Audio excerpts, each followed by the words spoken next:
Oke, kita lanjutkan pembahasan kita. Sekarang kita masuk ke fungsi transenden. Jadi seperti apa yang tadi saya terangkan sebelumnya, fungsi transenden adalah fungsi yang tidak bisa disajikan dalam operasi matematika yang terbatas. Jadi bisa disajikan tapi tidak terbatas. Hanya dikatakan fungsi transenden. Pak, apakah fungsi itu hanya dikelompokkan menjadi aljabar dan transenden? Bukan. Ada pengelompokan-pengelompokan yang lain.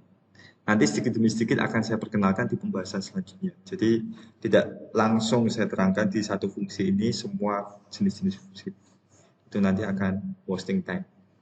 Nah, berikut ini disajikan beberapa contoh fungsi transenden beserta domainnya. Gitu ya. Nah, di sini ada fungsi trigonometri yang kita tahu dan mungkin dari kalian sudah mengenal ya, pasti mengenal. Contohnya fx sama dengan sin x. Domainnya untuk sin x itu x bilangan real. Berbeda dengan tan x ya. Jadi ini saya memberikan domain berdasarkan contohnya aja. Fungsi eksponensial atau fungsi pangkat yang pernah kita bahas di pertemuan kedua tentang pangkat dan logaritma.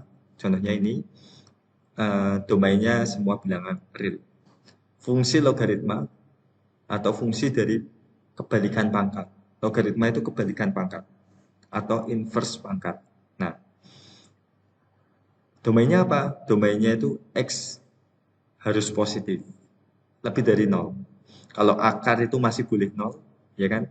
Jadi fx sama dengan akar x, itu domain f-nya itu masih yang x lebih dari sama dengan 0.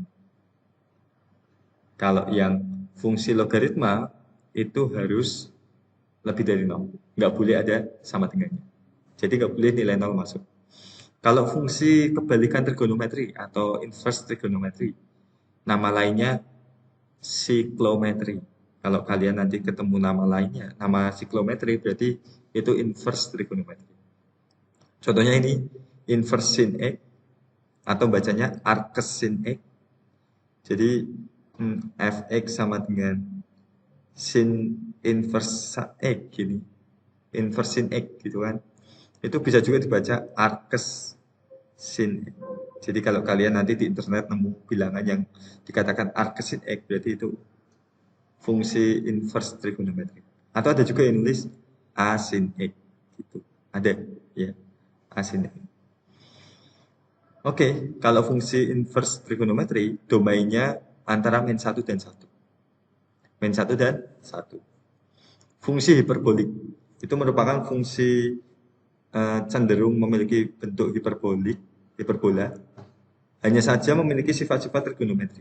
Makanya dikatakan sinus hiperbolik, nanti ada juga kosinus hiperbolik dan tangan hiperbolik. Gitu. Dan kebalikan dari fungsi hiperbolik. Ini contohnya dan ini domain. Nah, ini akan kita uraikan satu persatu. Sebagai berikut. Nah, contohnya fungsi trigonometri. Nah, ini. Domainnya untuk sinus, ini sinus ya. Ini fungsinya sinus. Domainnya itu semua bilangan real. Kalau kosinus itu juga sama, semua bilangan real. Kalau tangen, nah tangen ini yang agak berbeda. Domainnya itu tidak memuat domain tangen itu selain apa? Selain yang kelipatan dari siku-siku. Selain kalau saya gambar 90 derajat. Kemudian kalau 180 masih bisa 270 derajat. Kemudian berapa lagi nih? Min 90 derajat. Min 270 derajat. Berapa lagi nih? Kalau 360 masih bisa. 360 tambah 90, nah itu yang nggak bisa. Berarti 450 derajat. Nah, seperti itu. Jadi yang semuanya kecuali ini. Kalau saya buat dalam bentuk pi berarti ya di sini pi per 2, kemudian ini 3 pi per 2, kemudian min pi per 2, berarti min 3 pi per 2, dan seterusnya. Kalian akan lebih mudah untuk menggambarnya, kemudian kalian mencoba menganalisis. Gitu ya. Jadi kalian bisa memanfaatkan aplikasi, kemudian coba kalian gambarkan, kira-kira komputer nggak bisa menggambarkannya di mana. Nah, sekarang kita coba pakai Excel. Kita coba pakai Excel.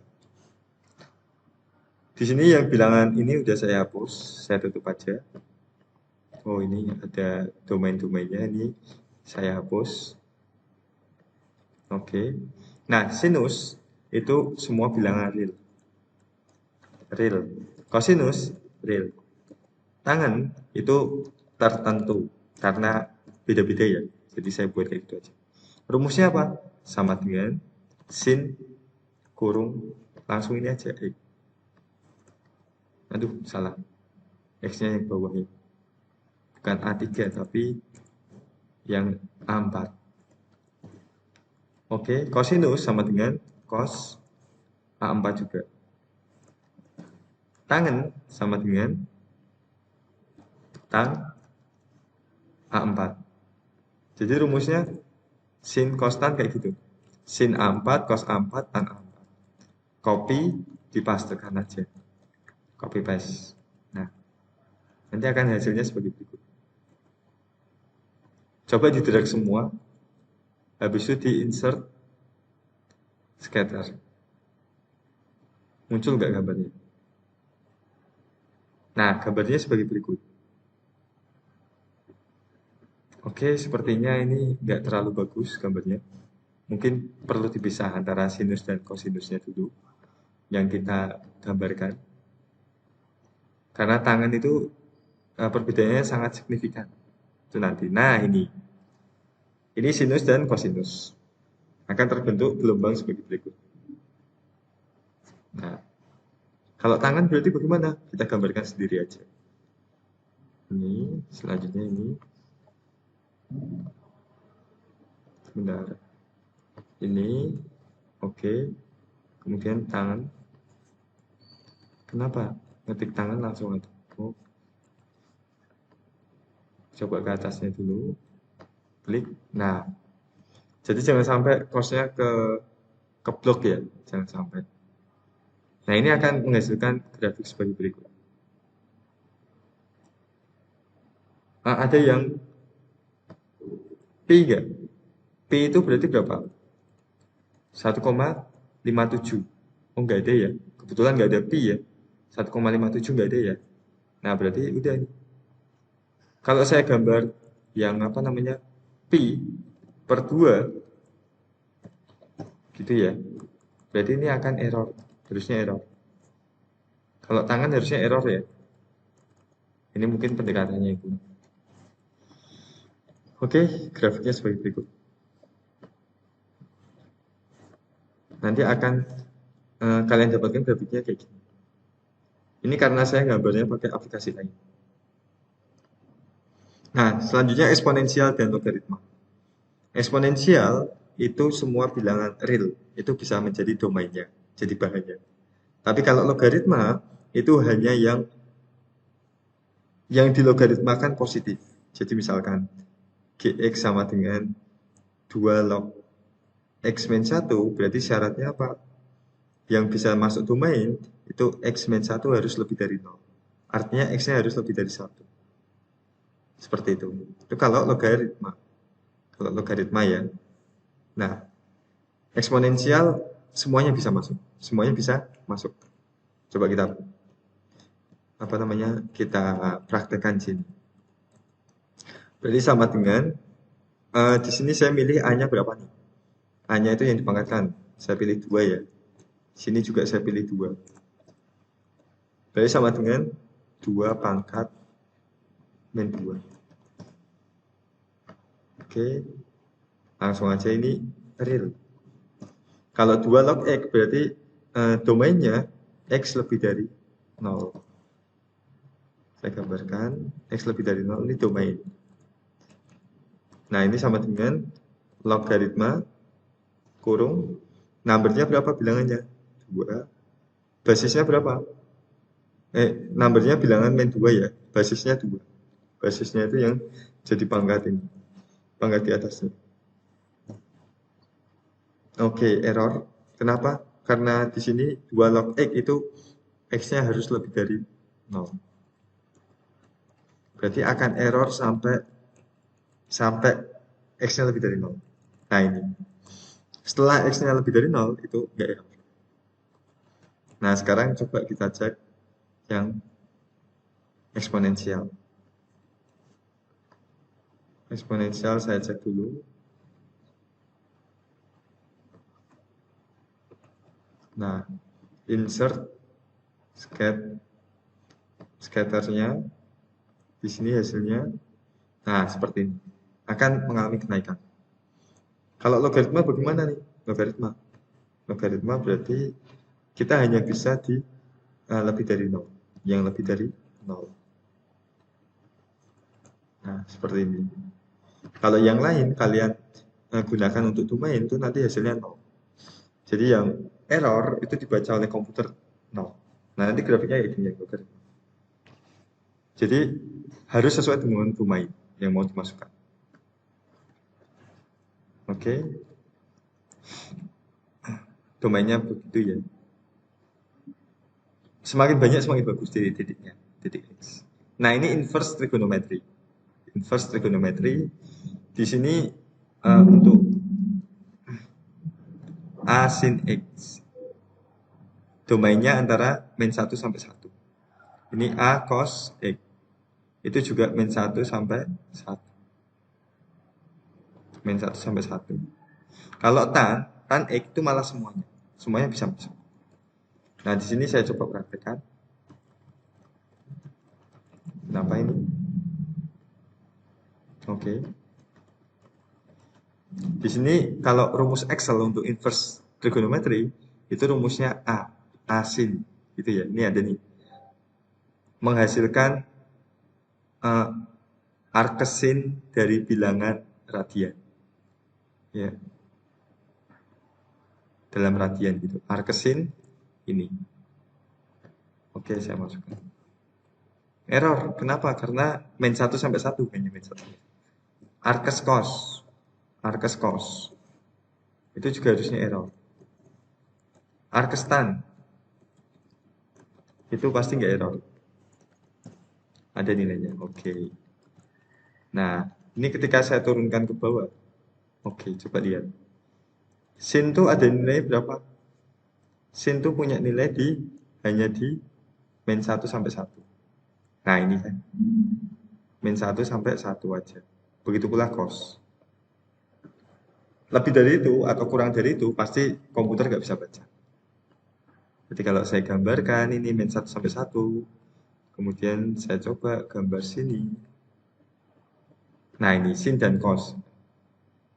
Draw gambar. Nah, hasilnya sebagai berikut.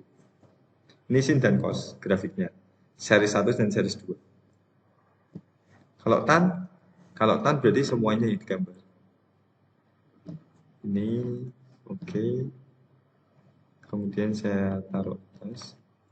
Oh, salah ke copy ya.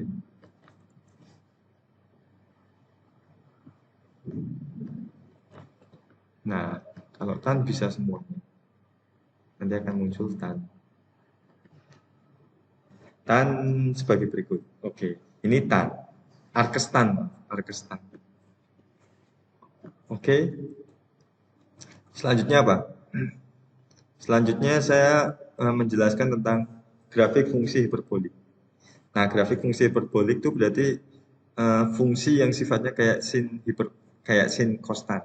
Tapi ini bukan sin konstan, cuma sin hiperbolik, cos hiperbolik dan tan hiperbolik. Jadi tolong jangan disamakan. Nah, untuk sin hiperbolik itu domainnya semua bilangan real, cos hiperbolik sama semua bilangan real, tan hiperbolik itu juga sama, semua bilangan real. Semua bisa masuk. Ini contoh sin hiperbolik sama dengan sin H. Ini ada nih sin H. Sin hiperbolik. A-nya X-nya itu cos hiperbolik ini, kemudian tan hiperbolik, pasti hasilnya beda dengan sin konstan biasa ya. Nah, kemudian saya copy pastekan ke semua, ada nilainya semua. Ya, ada nilainya semua. Nah, ini bisa saya buat grafiknya.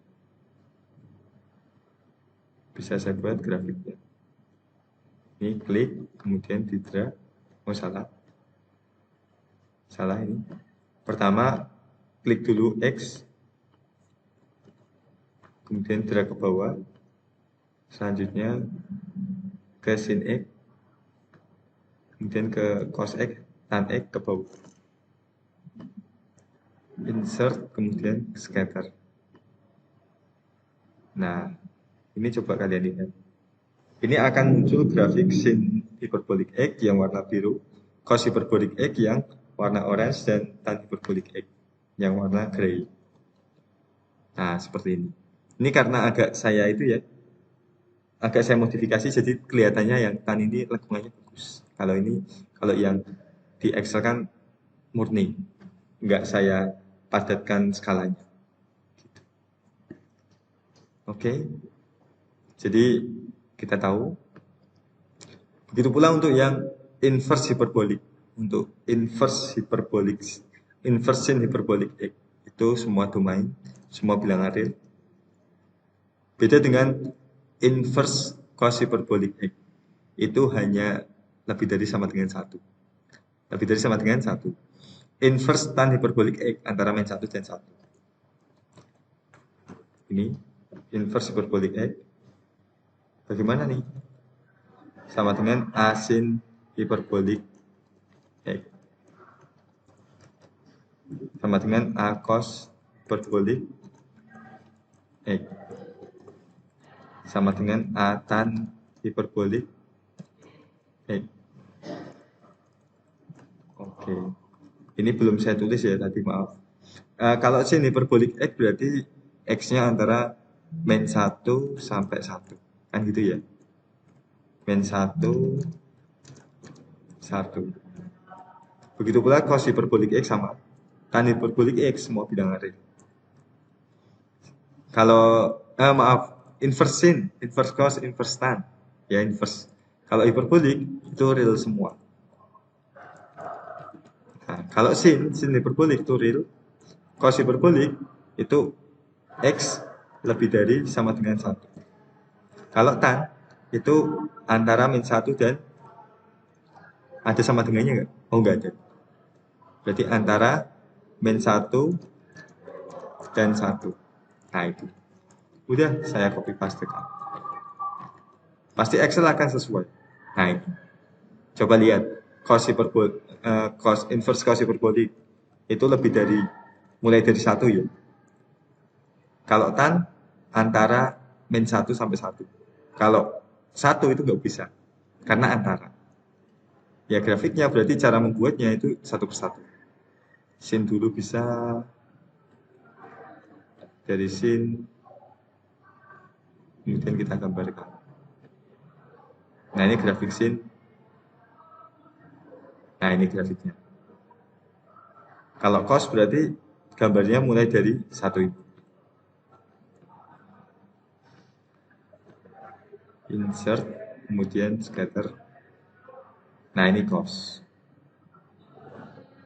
Kalau tan berarti grafiknya mulai dari min 1 sampai 1. Nah, ini oke. Sampai sini berarti ini. Nah, sampai 27. Oke, tan. Nah, ini bisa kita gambar. Oke, selanjutnya apa ini? Nah, itu ya. Itu gambaran visualisasi dari fungsi transenden. Jadi fungsi aljabar dan transenden saat ini kalian hanya mengenal, ya. Bukan berarti kalian harus menguasai, kalian cukup mengenal, mencoba, coba praktekkan dengan Excel dan cara menggambarnya. Kemudian kenali di mana domain-domainnya. Kalau kalian lupa nggak masalah, tinggal buka lagi catatan dan kalian ingat lagi. Oke, semoga bermanfaat.